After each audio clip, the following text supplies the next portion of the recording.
Hello and thanks for looking. Today we are cleaning a very dirty water filter. The first thing we need to do is shut off the main water line. If your stopcock later leaks, you can fix the problem. You can find the video in the info box above.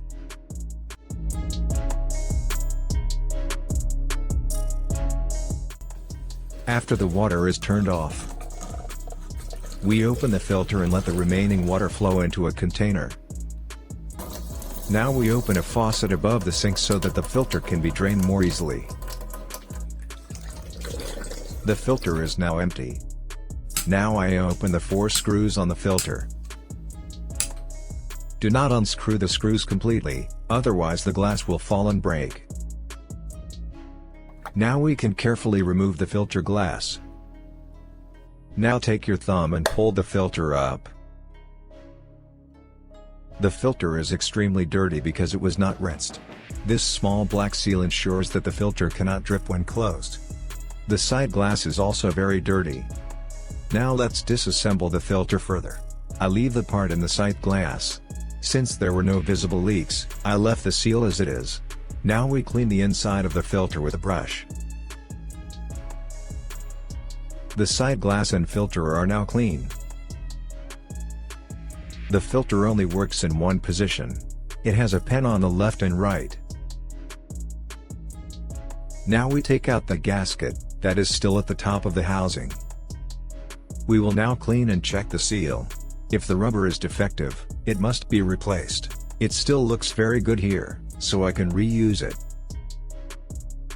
The seal only fits in one place. If inserted incorrectly, the housing will not seal. You can attach the gasket to the housing with the screws or place it on the glass and carefully screw it crosswise.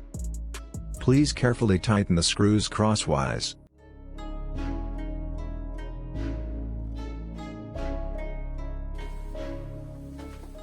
Now let's open the faucet. Now we can go to the main faucet and open it slowly.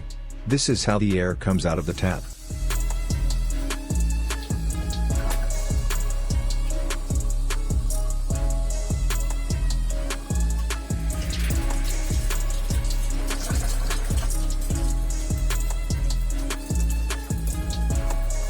If the water runs out of the faucet, turn off the faucet and wait for the pressure in the line to build up. When the line no longer makes any noise, the pressure has built up. Now you can open the tap to remove a little more air from the filter. Now we open the filter again, and remove the last bit of air. Finally, we open all the taps that are in the line after the filter to completely remove the air from the system. Did you like my video? Then I would be very happy about a subscription and a thumbs up. See you in the next video. Until then, goodbye.